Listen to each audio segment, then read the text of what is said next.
अखण्डमण्डलाकारं व्याप्तं येन चराचरं तत्पदं दर्शितं येन तस्मै श्रीगुरुवे नमः। सर्वरूपमयी देवी सर्वं देवीमयं जगत् अतोऽहं विश्वरूपां तां नमामि परमेश्वरी। आज हम लोग ये सुनेंगे कि जो सत्संग के विषय में अनेक प्रकार की धारणाएं हैं, वास्तव में सत्संग कहते किसे। संत तुलसीदास जी की जो एक चौपाई है सत्संग के विषय में, हम इस पर आज विचार करेंगे। उसकी हेडिंग है सबहि सुलभ सब दिन सब देशा। सत्संग की तो परिभाषा है सबहि सुलभ सब दिन सब देशा सेवत सादर शमन करे। तो इसकी सेवन विधि किस प्रकार है, सेवन विधि को लेकर के अनेक प्रकार की साधनाएं। सत्संग है पर इसका सेवन कैसे किया जाए, वो तरीका क्या है, अब उसकी बात करेंगे। तो जो सदा है, सर्वत्र है, अभी है, यही है, जिसमें हम हैं, जो अपने से कभी भिन्न होता ही नहीं, वही सनातन है। और इसको जो धारण कर लेता है वही सनातन धर्मी है, वही सत्य है। अब आजकल सनातन सनातन चिल्लाते हैं, सनातन का मतलब नहीं जानता कोई। सनातन का मतलब क्या मानेंगे कि हम मूर्ति पूजा करते हैं, कि हम भागवत सुनते सुनाते हैं, तो सनातन इतना ही है बस। इसके अलावा सनातन की, जबकि सनातन की परिभाषा क्या है, जो सदा है, सर्वत्र है, अभी है, यही है, जिसमें हम हैं, जो अपने से कभी भिन्न होता ही नहीं, जो सनातन है वही सत्य है। और इसमें जो रमण करता है वही सनातन धर्मी है। ये जीवन में सबसे बड़ी भूल क्या है? सबसे बड़ी भूल है अज्ञान। अज्ञान, भूल और भ्रांति, ये तीन, जैसे वात पित्त कफ है शरीर के मांस दोष, ऐसे ही अज्ञान, भूल और भ्रांति, ये मानसिक त्रिदोष बड़े भयंकर। अज्ञान, भूल और भ्रांति, ये बहुत बड़ा त्रिदोष है, बहुत बड़ा रोग है मानसिक। और इस रोग का निवारण वही कर सकता है कि जिसका सद्गुरु स्तर है, जो सद्गुरु स्तर पर है, माने जो परम जागृत चैतन्य का मनुष्य शरीर प्राणी है, वही इसको निवारण करने वाले कुशल वैद्य हो सकते हैं। बुद्धि दृष्टि की साधना, बुद्धि दृष्टि की साधना, मन की दृष्टि की साधना नहीं, बुद्धि दृष्टि की साधना ही इस रोग की औषधि है। बुद्धि का जागरूक रहना ही इस रोग की औषधि है। अब हर एक में तो बुद्धि की जागृति है। जैसे कोई इंजीनियर बने तो बुद्धि जागृत होती है, डॉक्टर बने तो बुद्धि जागृत होती है, मास्टर बने तो बुद्धि जागृत रहती है, आप घर में व्यवस्था करते हो तो बुद्धि जागृत रहती है, कोई हमसे कुछ ले न ले तो बुद्धि जागृत है। पर इस सत्संग में, आध्यात्म ज्ञान में, इसमें बुद्धि की जागृत का कोई लोग महत्व नहीं देते। जो सुना वही मान लिया, वही करने लगे, यही दो चार चीजें हैं, अपने को सनातन धर्मी मानने लगे।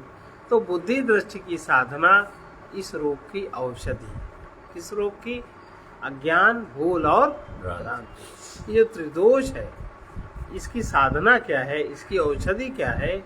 इसकी औषधि है बुद्धि दृष्टि की साधना, निरंतर स्मृति रखना, निरंतर स्मृति रखना, व्यवहार में ध्यान रखना ही इसका पथ है। वही स्मृति नहीं रहती। सत्य की स्मृति कहीं है? असत पदार्थ सारे भरे हैं मन में, चित्त में असत वृत्तियां भरी, असत से संबंधित वृत्तियां हैं, लेकिन ना तो सत्य की स्मृति रहती है और ना ही उसका ध्यान रहता है, ना ही उसका व्यवहार होता है कि तो निरंतर स्मृति रखना, व्यवहार में ध्यान रखना ही इस त्रिदोष का पथ्य है। सद्गुरु ही इस रोग के निवारण करने वाले वैद्य हैं और अज्ञान, भूल, भ्रांति इस जीवन में सबसे बड़ा त्रिदोष है। बुद्धि दृष्टि की साधना ही इस रोग की औषधि है। निरंतर स्मृति रखना, व्यवहार में निरंतर ध्यान रखना ही इसका पथ्य है। ये है तब इसको आप सेवन कर सकते हो। सेवत सादर शमन कर। अब ये अर्थ रहस्य कौन खोल पाता है? नहीं खोल पाता। सबसे पहले हम जब किसी भी प्रकार का योग साधन करते हैं, अभी कल परसों 18 योग, 28 योग, कितने योग बताए गए, किसी भी प्रकार का जब हम योग साधन करते हैं तो सबसे पहले उन साधनों के संबंध में जो सत्य है, जो अनुभव सिद्ध सत्य है, जो सिद्धांत गम्य सत्य है, पहले उसका ज्ञान होना चाहिए। और फिर अब उसके लिए आपको ज्ञानी जन चाहिए, वो है नहीं। और जो है भी उनके साथ के लिए आपको पुण्य चाहिए, पुण्य है नहीं। तो थोड़े बहुत पुण्य वो खाने पीने में सब में खर्च रहते हैं, और जो समय है, शक्ति है, वो धन कमाने में, धन संचय में ही खर्च रहती है। कुछ बचाने में, कुछ रक्षण में, सब कुछ देह की रक्षा में ही सारा समय शक्ति लग जाती है, और फिर भी एक दिन देह नहीं रहती। तो जिस प्रकार का जीव का संग होता है वो उसी तरह की चर्चा करता है, और वो जिसकी चर्चा होती है उसी से प्राणी का संबंध हो जाता है। ये बात हम लोग ने ध्यान में दी। जिस प्रकार का संग होता है वैसी ही चर्चा चलती है, और जैसी चर्चा चलती है, जिसकी चर्चा चलती है उसी से संबंध हो जाता है, और जिससे संबंध हो जाता है उसी से प्रीति स्थिर, उसी में प्रीति स्थिर हो जाती है, और जिसमें प्रीति होती है उसी का चिंतन ध्यान बिना किए होता रहता है। ये क्रम है कि नहीं? अब 24 घंटे असत चर्चा असत से संबंधित करती है। स्वप्न देखें तो असत, बहुत ज्यादा थक गए मेहनत करते करते, बहुत गहरे सो जाएं तो असत। तो असत चर्चा असत से संबंधित बनाती है, और असत चर्चा में अरुचि, असत चर्चा में जब अरुचि होने पर जब हम ये समझ जाते हैं कि असत क्या है, इससे हमें क्या लाभ है, और बहुत जीवन तक, कईयों जीवन बीत जाते हैं, इसका लाभ हमें समझ में नहीं आता। इस असत चर्चा का लाभ क्या है, इस लोभ का लाभ क्या है, असत चर्चा का लाभ क्या है, लोभ का लाभ क्या है, काम का लाभ क्या है।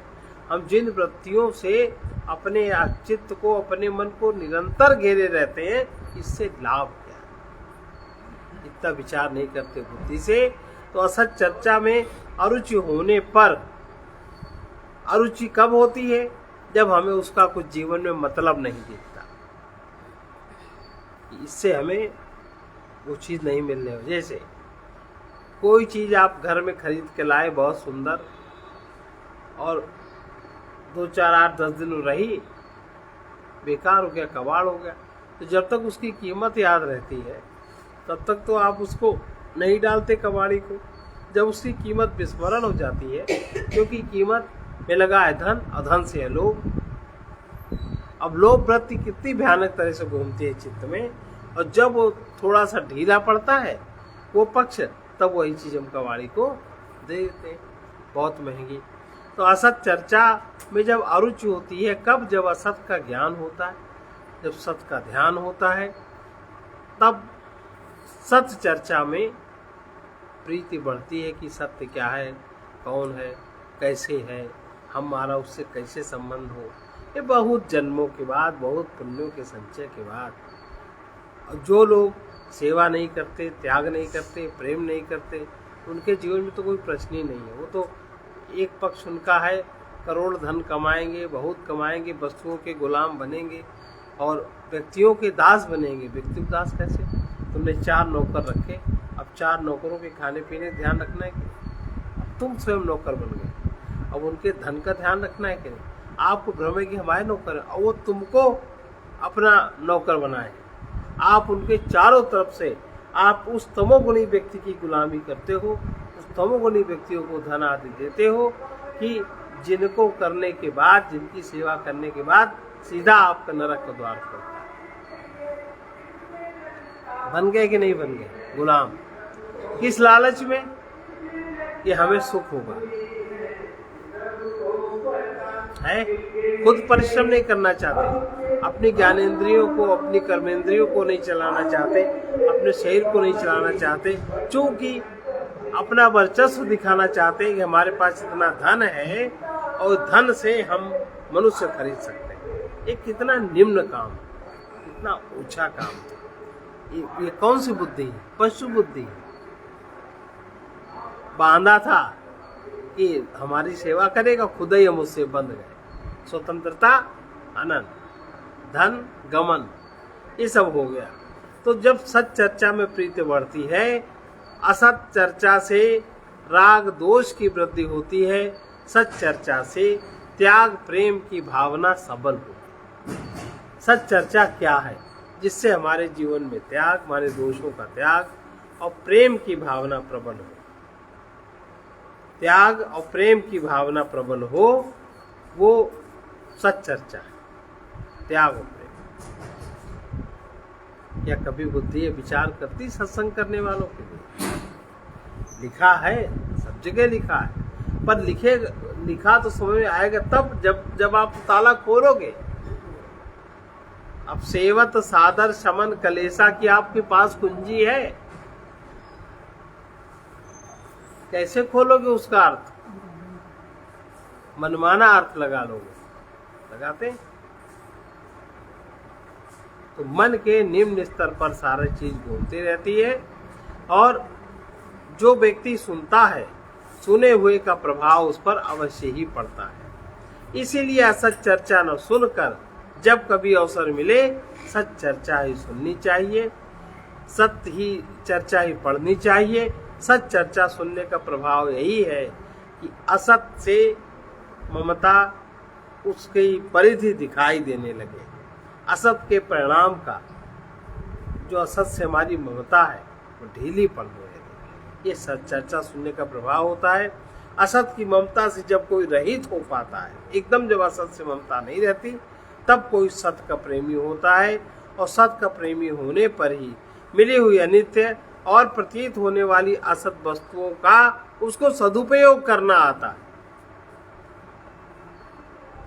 नहीं तो मेरा मेरी करके हम वस्तुओं को एकत्रीकरण करते रहेंगे, उसका कहीं उपयोग हो जाए, किसी से उपयोग हो जाए, अब नहीं देते, सड़ा देंगे, तोड़ देंगे, बेकार कर देंगे। बड़ी बड़ी रहने की जगह पड़ी हैं, पर असत के कारण, असत की ममता के कारण भाई बंधु सब बेचारे अनाथ घूम रहे हैं और अहंकार उतना लंबा घेरे बैठा है कि ये हमारा है, इससे ममता है। तो ये कोई असत की ममता से रहित होकर कोई सत का प्रेमी हो पाता है। और जो सत का प्रेमी होता है वही मिली हुई अनित्य तथा प्रतीत होने वाले असत वस्तुओं की क्षमता उसमें जागृत होती है। जो सत्य का प्रेमी होता है उसमें उस क्षमता का विकास होता है। वो सत्य का प्रेमी फिर भोग में आबद्ध नहीं होता। जो सत्य का प्रेम जिससे हो जाएगा फिर वो भोग में नहीं बंध पाता, प्रकृति उसको भोग में नहीं बांधती।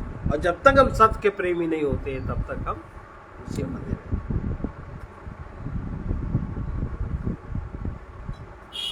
इसलिए संसार में जो असत वस्तु है उसका सदुपयोग कब हो पाता है?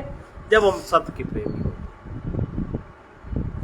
और सत्य के प्रेमी आसान थोड़ी होना, इतनी लंबी यात्रा कर जाओ तब इसलिए संसार में जो भी प्रतीत होता है, परंतु जो प्राप्त न हो, प्रतीत तो होता है पर प्राप्त न हो, वही है असत। जो नित्य ही प्राप्त है पर इंद्रियों द्वारा प्रतीत नहीं होता, नित्य प्राप्त है, इंद्रियों के द्वारा जो प्रतीत नहीं होता, वही है सत।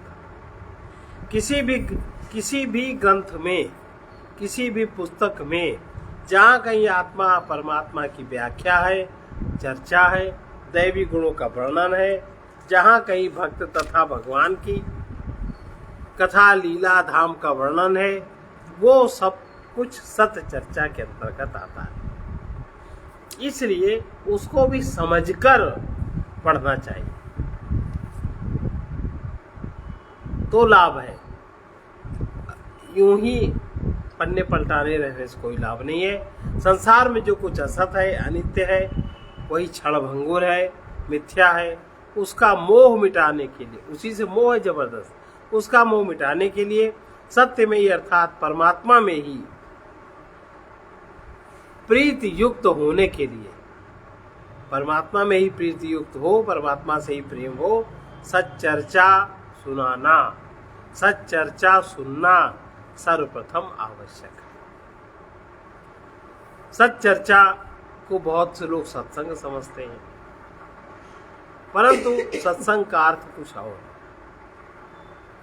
जिन जैसा सत्संग किया तिन तैसा गुण लीन, कदली सीप भुजंग मुख एक बूंद गुण तीन, नीच निचाई नहीं तजे जो पावई सत्संग, तुलसी चंदन विटप बस असी विष नहीं तजत भुजंग, बिनु सत्संग न हरि कथा तेई बिनु मोहन भाग, मोह गए बिनु राम पद होई न दृढ़ अनुराग, सुनो घर को पाहुनो।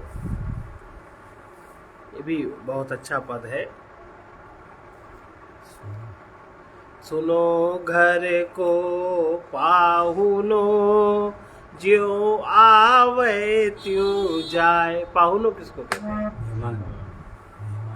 मेहमान, अतिथि। सुनो घर को पाहुनो, ज्यों आवे त्यों जाए, ज्यों आवे त्यों जाए, धर्म बिन धिक नर दे, ज्यों आवे त्यों जाए, धर्म बिन धिक नर दे, झूठ कुटुंब संग है तज सब श्याम सनेही, झूठ कुटुंब संग है तज सब श्याम सनेही, परमारथ सो पीठ दीठ स्वार्थ में दी, परमारथ सो पीठ दीठ स्वार्थ में दी, जन्म लाभ नहीं लयो राम की भक्ति न कीनी, जन्म लाभ नहीं लयो राम की भक्ति न कीनी, अग्र कहे सत्संग बिन कछु लाभ नहीं, अग्र कहे सत्संग बिनु कछु लाभ नहीं, सुनो घर को पाहुनो, जो आवे तो जाए, सुनो घर को पाहुनो, जो आवे तो जाए, जी विधि बीती बहुत गई रही तनिक सियाय, यही विधि बीती बहुत गई रही तनिक सियाय, मत कबहू सत्संग बिनु अब ये आयु बिहाय। कभी भी सत्संग के बिना आयु नहीं बिताना। जो लोग बिताते हैं उन्हीं को मूर्ख कहते हैं।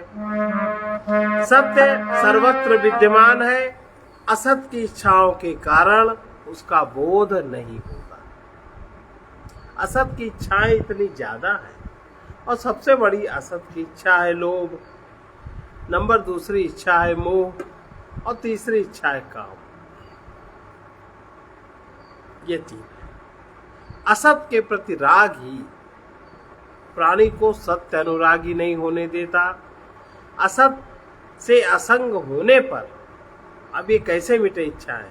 जब असत से असंग होंगे तब इच्छाएं मिट पाती हैं। अगर जिसको पता ही नहीं है, आजकल जिनको बड़ा आदमी बड़ा पुरुष कहते हैं, जिनके पीछे सब भागते हैं, बड़े स्टैंडर्ड वाले कहते हैं, उन्हें तो पता ही नहीं है कुछ। पता है कुछ? अंधे हैं, बहरे हैं, गूंगे हैं, कहाँ दौड़ है उनकी कुछ नहीं पता। भाई मकान बनाया यहीं रहेगा, धन कमाया यहीं रहेगा, सुंदर शरीर सजाया जल जाएगा, बाल बच्चे पैदा किए वो अपने आप होते, कुत्ते बिल्ली के भी होते हैं, वो भी अपने हिसाब से उनकी अच्छी परवरिश करते हैं। केवल तुम्हारा जो असत के प्रति राग है वही तुम्हारे मन में रहेगा, और वही ममता और मोह बन के चुभता रहेगा। अब कई जन्मों तक चुभेगा, इसकी कोई गारंटी नहीं। इच्छाओं के ना रहने पर असत का बंधन नहीं रहता। अब असत से संबंध कैसे टूटे? असत से संग होने पर इच्छाएं मिट जाती हैं, और जब इच्छाएं जब नहीं रहती हैं तब असत का कोई बंधन नहीं रहता। असत का संग न रहने पर इच्छाएं नहीं रहती। असत का संग न रहे कोई इच्छा नहीं जागृत होती। असत वही है जिससे इच्छाओं की उत्पत्ति होती है, सत वही है जिससे असत प्रकाशित होता है। उस प्रकाश में जो देखता है वो साधन। जो असत से छुटकारा होता जाता है, जैसे जैसे असत से छुटकारा होता जाता है, वैसे वैसे हम सत से अभिन्नता प्राप्त होती जाती है। वस्तुओं व्यक्तियों के प्रति लोभ मोह ना रहने पर ही, जब वस्तुओं से व्यक्तियों से लोभ मोह नहीं रहता तभी सत्संग हो सकता है। और एकांत और मौन ये दो सत्संग के साधन हैं। एकांत और मौन। अनेकता कांत होने पर, जब हमारे मन में अनेकता कांत अर्थात जब तत्व ज्ञान की ओर हमारी प्रवृत्ति होती है, तभी सच्चा एकांत हमें अपने ही अंदर मिलता है। मन का मौन होना ही वास्तविक मौन है।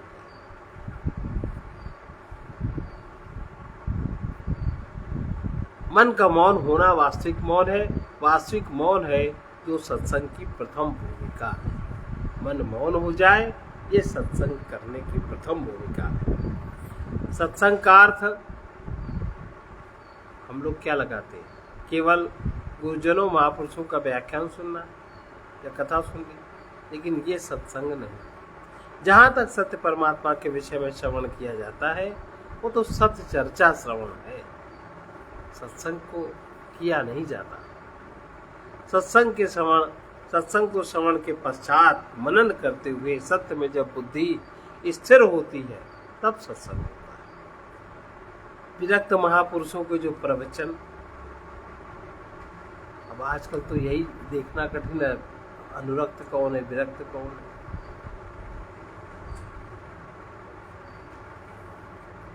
क्योंकि हर एक को देखो टीवी में, हर एक को बनाता है कमरा, हर एक को एक कमरे में 5 लाख, और बेस है उसका तपस्वियों का सा, है ना। 5 लाख चाहिए, ये करे वो करे, मतलब उसको 1 करोड़ रुपया चाहिए, और बेस उसका कैसा है, बातें उसकी कैसी है। आजकल तो पहचान बड़ी मुश्किल। बगुला हंसा एक सा मान सरोवर माही, दोनों एक से हैं। पहचान कैसे होती है? बगुला ढूंढे माछरी हंसा मोती, तब पहचान हो पाएगी। तो विरक्त महापुरुषों के प्रवचन कथा व्याख्यान का श्रवण तथा धर्म ग्रंथों का अध्ययन एवं विरक्तों विद्वानों के साथ विचार विमर्श सत्संग में सहायक साधन है। और मन का मौन और अंतर का एकांत ही ये 2 साधन है। ये सब सहायक साधन है और ये दोनों मुख्य साधन है। असत्संग में ही समस्त बंधन है, दुख है। सत्संग में ही समस्त दुखों से मुक्ति है, अखंड आनंद है। सत्संग के लिए क्या आवश्यक है? स्वाध्याय। सत्संग के लिए 2 चीजें आवश्यक है, स्वाध्याय और ईश्वर प्रणिधान। 2 चीजें।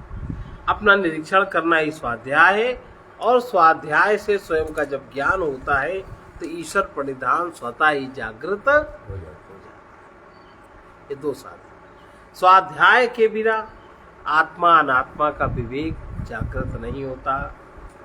अपने दोषों को देखना, उन्हें मिटाना सत्संग की तैयारी है। अपने दोष दिख जाएं, हम उनको मिटाने लगे, ये हम सत्संग के लिए अपने को तैयार कर रहे हैं। और जो निरंतर है उसी का संग होने लगे, उसी में स्थित हो जाए, इसी को सत्संग कहते हैं। असत को अपना मानकर रागी होना, इसी को असत्संग कहते हैं। और असत को अपना न मानकर राग रहित होना, ये सत्संग का द्वार है। राग न रहे, राग रहित हो जाए, ये सत्संग का द्वार है। जो सत्य नित्य प्राप्त है, जिससे दूरी नहीं है, जिसमें भेद नहीं है, अज्ञानवश उसी का संग नहीं कर पाते।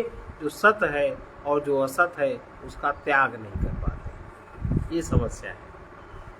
अप्राप्त असत का चिंतन ही प्राप्त की प्रीति नहीं होने देता। अप्राप्त असत का चिंतन, इतना चिंतन इतना भरा हुआ है कि वो जो प्राप्त है, नित्य प्राप्त है, उससे प्रीति जागृत नहीं होने देता। शरीर का भोजन ना मिलने से केवल शरीर ही नष्ट होता है, और अगर सत्संग न मिले सर्वस्व नष्ट। तो हम सर्वस्व तो नष्ट कर लेंगे, क्योंकि अभी हमें उसकी महिमा नहीं पता। लेकिन शरीर हमारा नष्ट ना हो, 24 घंटे शरीर में ही लगे रहे, सारे काम सही रखे तो। इसलिए ये जीवन सत्संग के लिए मिला है, और सभी कुछ तो दूसरी योनियों में भी मिल जाता है। मनुष्य जीवन केवल सत्संग के लिए, अपने में वो योग्यता बढ़े कि हमें सत्य से भिन्नता का बोध जागृत हो, बस सब प्रयासों का परिणाम ये है। और सब माने भोग, आहार, निद्रा, भय, मैथुन, ये सब अन्य योनियों में स्वतंत्रता से सुगम है।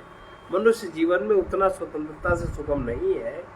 तो शरीर का भोजन न मिले तो शरीर नष्ट हो, लेकिन सत्संग न मिले तो अपना सर्वस्व, हमारा मानव देह का कि सारा रिद्धि सिद्धि सब कुछ समाप्त हो जाती है। ये जीवन सत्संग के लिए मिला है, और सभी कुछ तो दूसरी योनियों में भी मिल जाता है। सत्संग सर्वत्र सुलभ है, अभी है और यहाँ से शुरू किया था। सब ही सुलभ है, सब दिन सब देशा, सब देशा, सेवत साधक शमन कलेशा, सेवत साधक शमन कलेशा। इसलिए असत को असत जान लेना, जो जैसा है उसको वैसा देखो, यथार्थ दर्शन की योग्यता जागृत करनी चाहिए। असत को असत जान लेना, असत से संबंध विच्छेद की तैयारी कर लेना। समझ में बात आ गई कि असत है, माने उससे अब संबंध हमारा नहीं रहेगा, बिल्कुल। क्योंकि जो जीव है, जो आत्मा है, वो अपना लॉस बिल्कुल नहीं चाहता। और ज्ञान, भूल, भ्रांति, ये त्रिदोष जहां नष्ट होने लगते हैं, वो एकदम परम चैतन्य जागृत हो जाता है। असत को अपना ना मानने से असत के प्रति मोह नहीं रहता। असत को असत जान लेना, असत से संबंध विच्छेद की तैयारी हो गई। और जब असत को अपना नहीं मानते तो फिर असत के प्रति मोह नहीं रह गया, इतनी जल्दी टूट जाता है। और सत को अपने से अभिन्न जान लेते हैं तो सत से ही प्रेम हो जाता है, फिर असत से प्रेम नहीं होता।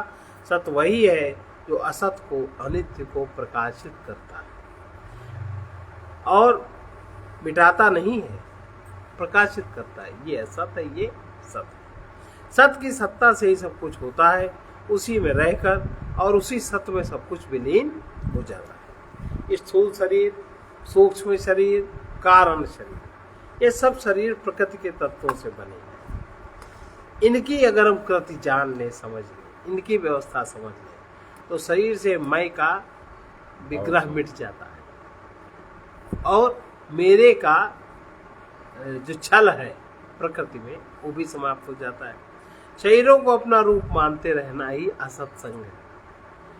चैतन्य स्मरण देह को अपना रूप मानते रहना असत्संग है। चैतन्य स्वरूप आत्मा में बुद्धि स्थिर हो जाए, इसी का नाम सत्संग है। ये जो अहम वृत्ति है ना, मैं जिसको कहते हैं, इसी को असत्संग से हटाकर सत आत्मा परमात्मा में ये विलीन हो जाए, लग जाए, इसी को सत्संग कहते हैं। मनोमय अहंग को जो, अब देखो, मनोमय अहंग, जो अहंग हमारा मनमय है, इसी को असत का बंधन है। इसीलिए महाराज जी कहते थे, मन को न मानो, मन की कोई बात मत मानो, एकदम तुरंत बुद्धि के ज्ञान के प्रकाश उस बात को समझ। सबसे बड़ी बेवकूफी है मन की बात मानना। हमारे मन में ऐसा था तो हमने ऐसा किया। इसीलिए महापुरुषों की, बड़ों की सेवा में रहे और उनकी आज्ञा के बिना कुछ, तो मन नष्ट होने लगता है। और जहाँ हमने मन में ऐसा सोचा, हमने ऐसा सोचा, वही मन बढ़ता रहता है। मनोमय अहंग ये सब का बंधन है। अहंग की ही मुक्ति होनी है। बुद्धि तत्व और चेतन आत्मा के योग से अहंग का स्फुरण होता है। बुद्धि तत्व चेतन आत्मा के योग से, जब बुद्धि तत्व पर चेतन आत्मा का प्रकाश पड़ता, उन दोनों का योग, तो तीसरा तत्व बनता, वो अहंग है। और ये अहंकार ही सत्य से विमुख होकर संसार प्रपंच का रागी बनता। अब जो उसने सामने आकार देखा, अब बुद्धि तत्व है प्रकृति का, वो प्रकृति में ही जाएगा ना, उसके साथ चैतन्य भी जाएगा, चैतन्य का प्रकाश भी रहेगा। और वो जो अहंकार सत्य से विमुख हो गया, संसार का प्रपंच का रागी संगी बनता है। और यही संसार प्रपंच से विमुख होकर सत्य आत्मा का अभिन्न बोध उसी में जागृत होता है। अब देखना ये है कि वास्तव में हम लोग सत्य के प्रेमी हैं या असत्य के रागी। क्योंकि जो जिसका प्रेमी होता है वो उसका कभी त्याग नहीं कर सकता, बल्कि अपने प्रेम पात्र के लिए वो अन्य सब कुछ का त्याग कर देता है। यदि हम विषय चिंतन नहीं छोड़ पाते और भगवत स्मरण छोड़ देते हैं, हम झूठ बोलना नहीं छोड़ पाते बल्कि हम सत्य बोलना छोड़ देते हैं, हम लोभ नहीं छोड़ पाते, उदारता पूर्वक दान करना छोड़ देते हैं, कठोरता नहीं छोड़ पाते, सरलता छोड़ देते हैं, स्वार्थ सुखासक्ति नहीं छोड़ पाते, सर्वहितकारी प्रवृत्ति को छोड़ देते हैं, तब हम सत्य के प्रेमी कदापि नहीं हैं, बल्कि हम असत को ही चाहते हैं, क्योंकि उसे ही हम नहीं छोड़ पाते। ऐसे अपना निरीक्षण करना चाहिए। कोई व्यक्ति सुंदर वस्त्र चाहे, आभूषण चाहे, बहुत अच्छा मकान चाहे और अपने पास संपत्ति होते हुए भी चाहे वस्तु का मूल्य न दे, तो क्या जो चाहता है उसको वो वस्तु मिलेगी? नहीं मिलेगी। न दे सके तो निश्चित है वो किसी प्रिय वस्तु को नहीं चाहता, बल्कि उस धन को ही अधिक चाहता है जिसको वो छोड़ नहीं पाता। जो व्यक्ति वस्त्राभूषण अथवा सुंदर भवन चाहता है, वो अपने पास रहने वाले धन द्वारा सारा मूल्य चुकाकर मन चाहे वस्तुओं को प्राप्त कर ही लेता है। इसी प्रकार एक व्यक्ति अपने मित्र से कहता है सत्संग में चलना है, चलो, परंतु दूसरा व्यक्ति कहता है हम जा रहे हैं पिक्चर, और जो सत्संग में आने की इसकी इच्छा थी वो भी पिक्चर चला गया। इसका मतलब उसकी अंदर से इच्छा पिक्चर में ही जाने की थी, सत्संग में आने की इच्छा नहीं थी। अगर उसकी गंभीर इच्छा सत्संग में आने की होती तो वो दूसरे को भी ले आता। इसलिए संत संगति में मित्र के ही आग्रह से आ गया और ये सिद्ध हुआ कि जो जिसको चाहता था वो उसको त्याग नहीं कर सका। सच्ची चाह उसे ही कहते हैं जो अपनी पूर्ति के बिना कहीं भी चैन नहीं लेने देती। सच्ची चाह वही है। इसलिए जिससे हमारी प्रबल प्रीति होती है उसके लिए जो कुछ भी करना होता है, वो जो कुछ भी छोड़ना होता है, वो सब कुछ सुगम सरल दिखता है और हम कर लेते हैं। अगर किसी इत्तेफाक से कभी कभी किसी महात्मा से प्रीति हो जाती है, अगर उस प्रीति का भोग न हो, बार बार आओ सुनो तो थोड़ा आकर्षण बढ़ता है कि नहीं बढ़ता। और तभी असत का त्याग, शुभ और सुंदर का दान, कठिन तप, सब कुछ, सब क्रियाएं सरल हो जाती है, देना सरल हो जाता है। अब हम अगर मन की दृष्टि से न देखें, बुद्धि दृष्टि से देखें, तो पता चलेगा हम साधारण प्राणी भी असत अनित्य वस्तुओं एवं सुखों के लिए कितना कठिन श्रम करते हैं। इतना ही नहीं बल्कि न करने योग्य कर्म भी सुखोपभोग के वश कर डालते हैं, क्योंकि हम उसे ही चाहते हैं। ऐसी मना स्थिति में सबको स्मरण रखना चाहिए कि हमारा सारा प्रयत्न पुरुषार्थ से तथा भूल भ्रांति, हमारा सारा प्रयत्न हम उसे ही चाहते हैं। कभी कभी अपने सुखोपभोग के लिए निम्न से निम्न कर्म भी कर डालते हैं, क्योंकि हम उसे ही चाहते हैं। ऐसी मना स्थिति में सबको स्मरण रखना चाहिए कि हमारा सारा प्रयत्न पुरुषार्थ भूल भ्रांति या ज्ञान से ढका हुआ।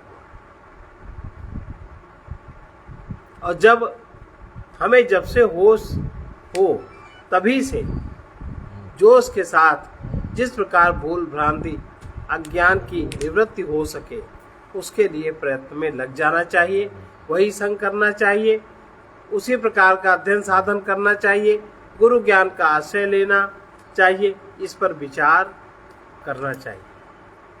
हम सबको अपने लिए, अपने हित के लिए, अपने प्रिय के हित के लिए, दुख निवृत्ति के लिए सावधान रहना होगा।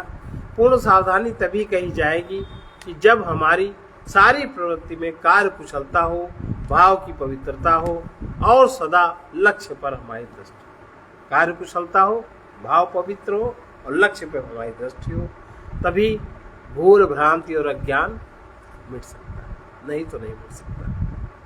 इस प्रकार एक गुरु मंत्र, हम लोग गुरु मंत्र किसको समझते हैं? कोई 2-3 अक्षर का चुपचाप दे दिया, उसको हम बराबर पलटते जाते हैं और उसका जीवन में कोई लाभ नहीं दिखता। हमें एक गुरु मंत्र नहीं भूलना है, उसको याद रखना चाहिए कि हम जो कुछ भी करेंगे सेवा भाव से ही करेंगे। ये गुरु मंत्र याद रखें, जो भी करेंगे मेरे तेरे को छोड़कर हम सेवा भाव से ही करें, ये इससे भाव पवित्र होगा। और किसी को अगर मानेंगे तो हम भगवान को ही मानेंगे, किसी इंसान को अपने मन में भगवान मान के हम नहीं रखेंगे। और अगर कुछ जानेंगे तो अपने को ही जानेंगे। महाराज जी का वो भजन है ना, कुछ मानना है तो प्रभु को ही मानो, कुछ मानना है तो प्रभु को ही मानो, कुछ जानना है तो अपने को जानो, कुछ जानना है तो अपने को जानो, करना है तो सबकी सेवा करो, करना है तो सबकी सेवा करो, जीवन किसी बिन बिताना ही होता, जीवन किसी बिन बिताना ही होता।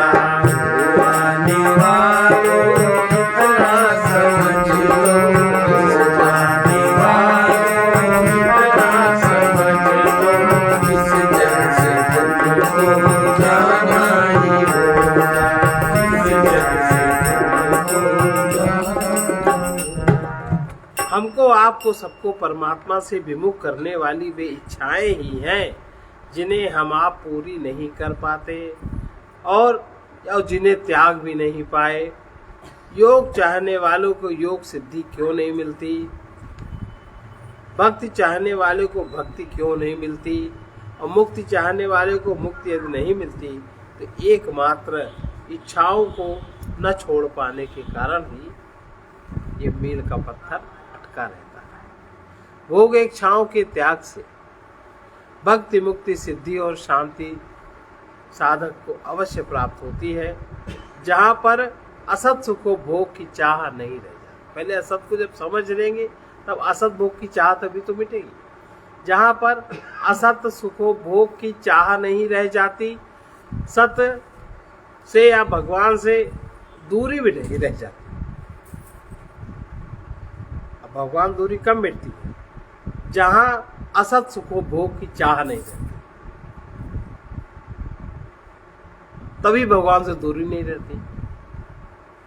अब उसकी चाह कब नहीं रहती? कि हमने चाह जहां से उठ रही है, हमने जहां उस मन के केंद्र को देखना शुरू किया, हम उससे अलग हो गए, हम सत्य में हो गए कि नहीं? भाई असत वो है जो असत को प्रकाशित करता है, जो हमारे मन की वृत्ति को प्रकाशित कर रहा है, वो सत है, वो हम है। हमने उसको देखा तो अलग हो गया कि नहीं? अब सत से भिन्नता हो गई कि नहीं हो गई? लेकिन इस क्षण में इस बात में कभी ठहरते ही नहीं। हम घंटों प्राणायाम करेंगे, हम घंटों योगासन करेंगे, घंटों दुनिया का प्रपंच करेंगे, लेकिन इस स्तर पे हम नहीं ठहर पाते कि हम एक सेकंड भी इसमें ठहर पाए। करने संबंधी जो कुछ हो दुनिया पलट डालेंगे, है ना?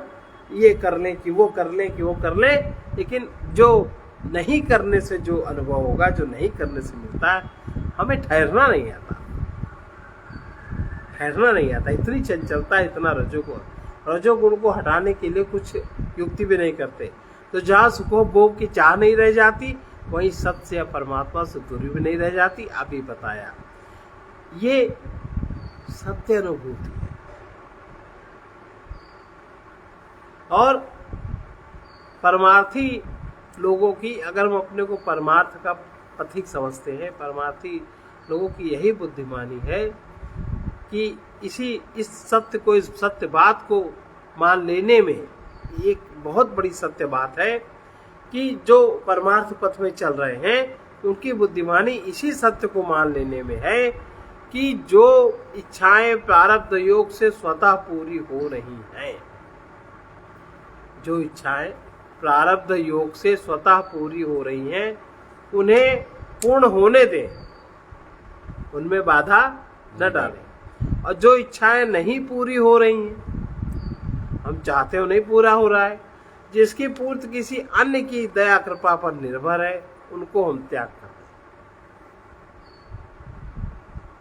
हैं। ऐसा करने से उसी समय शांति का अनुभव होगा और हमारा माना हुआ दुख भी दूर हो जाएगा। देखो, सामान्य रूप से हर व्यक्ति की जो भी, उस हर व्यक्ति की हर इच्छा पूरी होती है, अपने आप पूरी होती है। अब जो व्यक्ति बहुत कल्पना की उड़ान में उड़ते हैं, अहंकार जिनका बहुत प्रबल होता है, वो ऐसी ऐसी इच्छाएं पाल लेते हैं जो प्रयत्न से भी पूरी नहीं कर पाते। अब वो तुम भागते रहो, बहुत दिक्कत हो जाएगी और अपना मन खराब करते रहो। जिंदगी पूर्ति किसी अन्य पर की दया पर निर्भर है, उसका त्याग कर दे। ऐसा करने से जो शांति मिलेगी, जो समय शक्ति बचेगा, दुख दूर होगा, आप आनंद में अनुभव करेंगे। जो इच्छाओं की पूर्ति में कभी आनंद नहीं आता। जो कुछ नहीं चाहता, ये भी एक सत्य सिद्धांत, जो कुछ नहीं चाहता, ये बात चिल्लाने की नहीं है, उसे कभी कोई दुख नहीं दे सकता। और हमको, आपको सदा सावधान रहकर असत के लोभ का, मोह का, अभिमान का त्याग करना ही है। किसका? असत का। तो उसमें भी त्यागी ना बनना, क्योंकि जो छूटे जाएगा उसमें क्या त्यागी बनना। अहंकार को मत पालना, कैसा हुआ ऐसा हुआ, अहंकार पालने की क्या जरूरत। फिर एक बड़ा असत खड़ा हो गया बन के। तो ये सब भूलें करते हैं। अभिमान रहित होकर, अभिमान रहित हम हो जाए तो ऐसा हम बड़े बन जाएंगे कि हमारे संग से अनेकों छोटे लोग बड़प्पन का अनुभव करेंगे। करते हैं कि नहीं? अगर अभिमान न हो, बड़ा आदमी वही जिसमें अभिमान नहीं होता, और उसके साथ कोई अगर बैठ जाए, रह जाए, तो वो भी अपने को धन्य समझने लगता है कि नहीं, धन्य हो जाता है। और ऐसा तभी संभव है जब हमें त्याग का, दान का, प्रेम का बल पूर्ण हो जाए। त्याग का, दान का, प्रेम का बल कैसे पूर्ण होता है? जब हम अभिमान रहित होकर इतने बड़े बन जाते हैं कि हमारे संग से छोटे लोग भी बड़प्पन का अनुभव करने, उनकी गिल्ट समाप्त हो जाती है, उनकी हीनता समाप्त हो जाती है। ऐसा तभी संभव होता है जब हमें त्याग का, दान का, प्रेम का बल पूर्ण होता है। कोई भी मनुष्य अपने से छोटों को बड़ा बनाकर ही बड़ा बनता है, वही तभी तो बड़ा बनता है। भाई आपको मास्टर साहब सर कौन कहेगा? जिसको आपने कलम से लिखना सिखाया, जिसको आपने पढ़ाया। कोई सड़क चलता भिखारी तो नहीं कहेगा, वो आपको जानेगा ही नहीं। तो कोई भी मनुष्य अपने छोटों को बड़ा बनाकर ही बड़ा बनता है और अपने अधीन जनों के प्रति दया प्रेम का व्यवहार रखते हुए जीवन में दिव्यता का प्राप्त करता है। सेवा से, तप से, दान से जीवन पवित्र होता है। गंगा नहाने से उतनी पवित्रता नहीं आती जितनी पवित्रता सेवा से, तप से, दान से जीवन पवित्र होता है। उस पवित्रता में परमात्मा का स्फुरण जागृत होता है और त्याग और प्रेम से जीवन दिव्य हो जाता है। मानव समाज में आजकल ऐसे बहुत कम धनी और अधिकारी सज्जन मिलेंगे जो बुद्धि की आंख खोलकर देखते हैं, सब मन से ही देखते हैं। धन, वैभव, अहंकार संपन्न व्यक्तियों का अभिमान एवं कठोरतापूर्ण व्यवहार सिद्ध करता है कि ये लोग आंख बंद करके जीवन यात्रा कर रहे हैं, अंधे हैं सब। वे कहाँ जा रहे हैं इसका इन्हें स्वयं ही ज्ञान नहीं। और जब स्वयं ज्ञान नहीं है तो उनकी यात्रा में कितनी टकराहट है, कितनी लड़खड़ाहट है, कहाँ गिरेंगे इसका कुछ भी पता नहीं। इसलिए हम लोगों को बहुत समझ के अगर सत्संगी होना चाहते हैं तो सत्संगी संत की संगति में आकर या दुख की कृपा से भले ही किसी धनी अधिकारी की आंख खुल जाए, कोई सत्संग में आता रहे, संत का किसी को साथ मिल जाए, वो संत संगति में आकर या दुख की कृपा से इतना भयानक उसको दुख हो तो किसी भले धनी की अधिकारी की आंख खुल जाए। वैसे तो लोभ तथा मोह एवं अभिमान के कारण कोई मानव देखता ही नहीं और जो सुनता है वो वैसा करता ही उसको दिखाई नहीं पड़ता, और जो सुनता है देखता ही नहीं और सुनता भी नहीं, और जो वो सुनता भी है वैसा वो करता नहीं। सत्य है ना? जो बुद्धिमान व्यक्ति है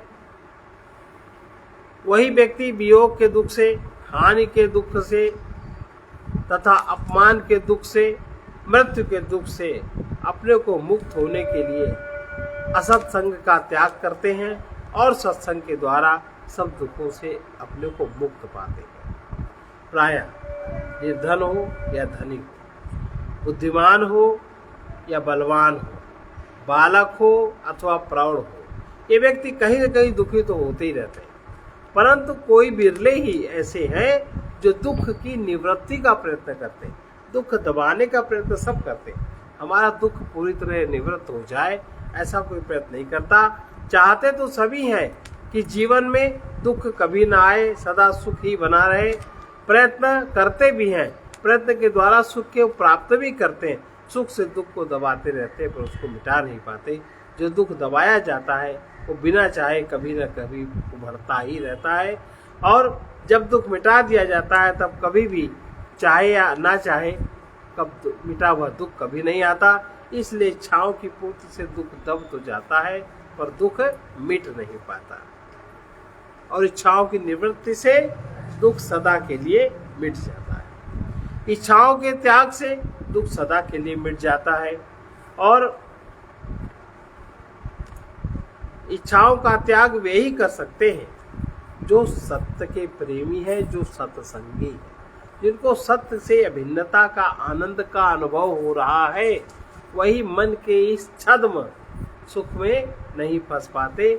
सत्य के प्रेमी वे ही हो सकते हैं जो असत, अनित्य, देहादिक वस्तुओं को अपनी नहीं मानते।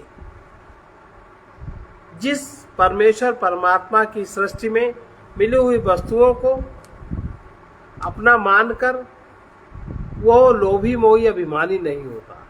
परमात्मा को तो सभी कुछ प्राप्त है, लेकिन ना परमात्मा लोभी है, ना मोही है, ना अभिमानी है। और वही परमेश्वर के विधान का विरोध करते हुए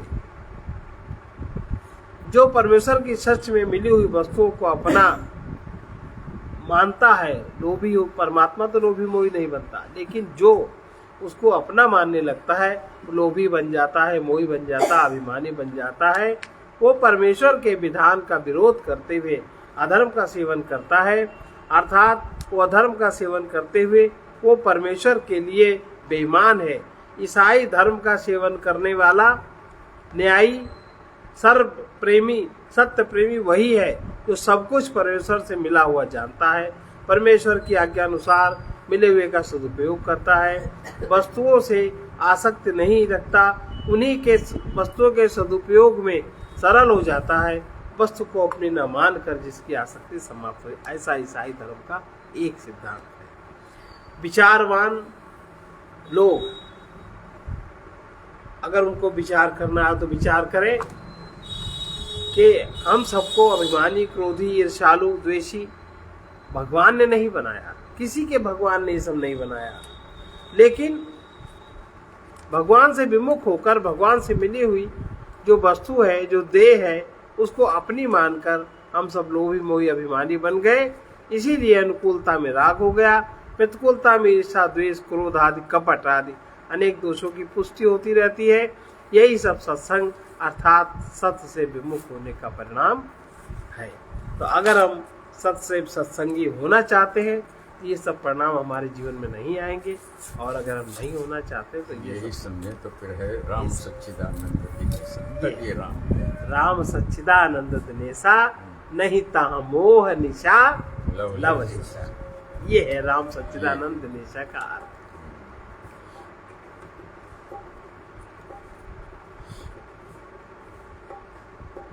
कृपा है तभी ऐसा अवसर मिलेगा, कृपा है तभी ऐसा अवसर मिलेगा, जो अब कर ना पाए तो कब कर मिलेगा, जो अब कर ना पाए तो कब कर मिलेगा। गुरुजन जगाते हैं उठो जीव जागो, गुरुजन जगाते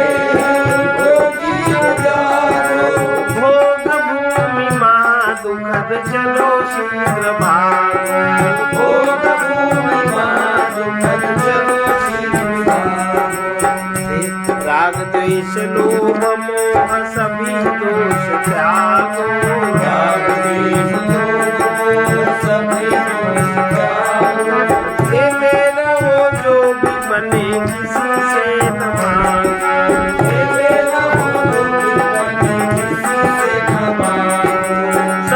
निकल जाने पर फिर न कर मिलेगा, समय निकल जाने पर फिर न मिलेगा, जो अब कर न पाए तो कब कर मिलेगा, जो अब कर न पाए तो कब कर मिलेगा। कृपा है तभी ऐसा अवसर मिलेगा, कृपा है तभी ऐसा अवसर मिलेगा,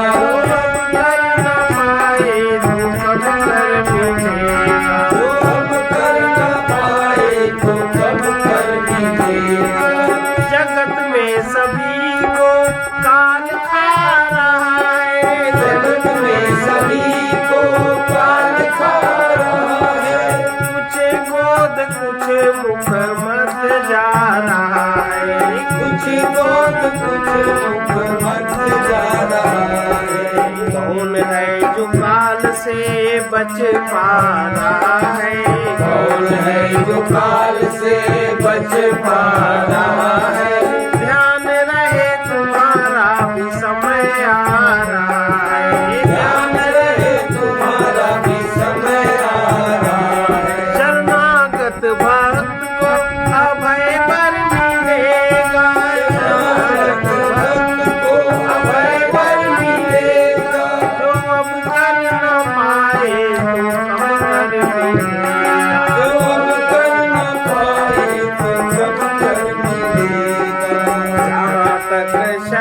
पर उपकार करना,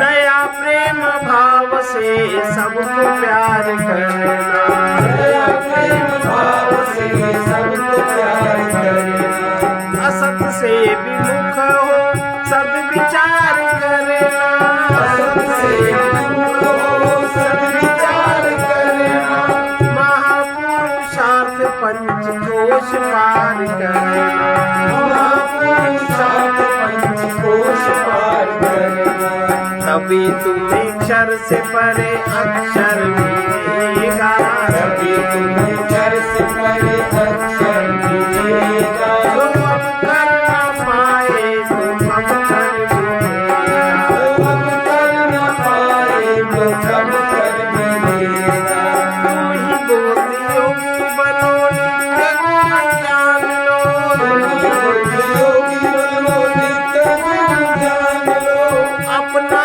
नहीं है कुछ जग में जान लो, अपना नहीं है कुछ जग में जान लो, एक परमात्मा को सर्वस्व मान लो, एक परमात्मा को सर्वस्व मान लो, गुरु ज्ञान द्वारा निज रूप पहचान लो, गुरु ज्ञान द्वारा निज रूप पहचान लो, पथिक भव सिंधु से तभी तर मिलेगा, पथिक भव सिंधु से तभी तर मिलेगा, जो अब कर न पाए तो कब कर मिलेगा, जो अब कर न पाए तो कब कर मिलेगा, कृपा है तभी ऐसा अवसर मिलेगा, कृपा है तभी ऐसा अवसर मिलेगा, जो अब कर न पाए तो कब कर मिलेगा, जो अब कर न पाए तो कब कर मिलेगा। सत्य के लिए, धर्म के लिए, पुण्यदान के लिए, त्याग एवं प्रेम के लिए अवसर पर सावधान रहो। जो निरंतर सावधान नहीं रहते उनके ये अवसर चूक जाते हैं। कोई कहेगा थोड़ी ना कि तुम ये करो, ये अपने आप सावधानी की बात है। आलसी, प्रमादी, सुखासक्त, अहंकार से विमूढ़ बुद्धि वाले अवसर का सदुपयोग नहीं कर पाते। शक्ति के रहते ही ज्ञान, ध्यान, प्रेम को पूर्ण करना चाहिए। शक्ति ना रहने पर फिर ये सब नहीं बनता। सर्वे भवन्तु सुखिनः, सर्वे सन्तु निरामयाः, सर्वे भद्राणि पश्यन्तु, मा कश्चित् दुःखभाग् भवेत्। कृष्णाय वासुदेवाय हरे परमात्मने प्रणतक्लेशनाशाय गोविन्दाय नमो नमः। असतो मा सद्गमय तमसो मा ज्योतिर्गमय मृत्योर्मा